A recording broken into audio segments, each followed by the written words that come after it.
Here's today's First Word Daily Devotion. Here we are 21 days into the new year. How's your Bible reading going?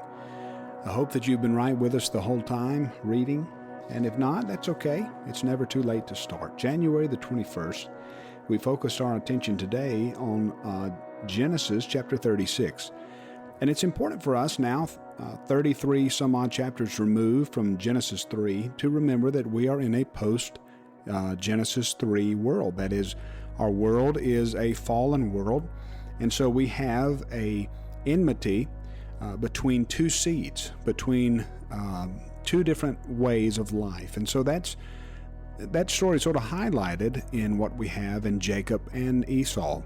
And this is highlighted especially in the fact that Esau, verse 2, took wives from the Canaanites, Adah, the daughter of Elon the Hittite, and then the daughter of all these rest of these wonderful names that are difficult to say. But don't skip too quickly over the names, because the names are important. So a couple of things to point out really quickly from Genesis chapter 36, and that is not only the fact that you see the two different seeds, but you also see the fact that this son, Esau, is still in rebellion. Because remember how Abraham was so concerned, as well as Abraham's son Isaac was so concerned that they not take wives, that their children not take wives from the Hittites? Well, this is exactly what Esau's doing. Esau's rebelling. But we still have his family mentioned in the lineage of the Bible. And that's going to become important for us as we pay attention to the narrative later. But let's look in particular as it relates to the story as it unfolds. Here we have Jesus telling us that he is the fulfillment of the law. You have the Pharisees saying, your disciples are doing that which is not lawful. And Jesus' point to them is to tell them that they don't understand the law. Look at what he says here in verse 5. Or have you not read in the law how on the Sabbath the priest in the temple profaned the Sabbath and are guiltless? I tell you, something greater than the temple is here. And then Jesus is teaching us how to read the Bible when he says phrases like this. It's not just how to interpret the law. Jesus is telling us how to interpret the Bible. If you had known what this means, I desire mercy and not sacrifice, you would not have condemned the guiltless. For the Son of Man is the Lord of the Sabbath.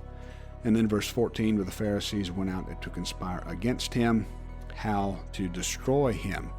And look how the Bible puts remember, we're talking about two seeds, two ways of life, one that is living, the other way that leads to death. Look how the Bible puts Jesus in juxtaposition with the Pharisees. Look at this prophecy that he fulfills in Isaiah. My servant whom I am chosen, my beloved with whom my soul is well pleased. I'll put my spirit upon him. He will proclaim justice to the Gentiles. He will not quarrel or cry aloud, nor will anyone hear his voice in the streets.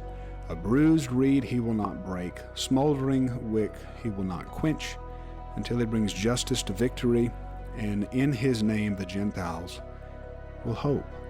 And that's what we need. We need to hope in this Jesus who brings peace to a world that's filled full of trouble. See, understanding Jesus helps us to understand Psalm 19. The law of the Lord is perfect, reviving the soul. The testimony of the Lord is sure, making wise the simple. The precepts of the Lord are right, rejoicing the heart. The commandment of the Lord is pure, enlightening the eyes. And here's a prayer for us as we end our time together today. Psalm 19, verse 14. Let the words of my mouth and the meditation of my heart be acceptable in your sight, O Lord, my rock and my Redeemer.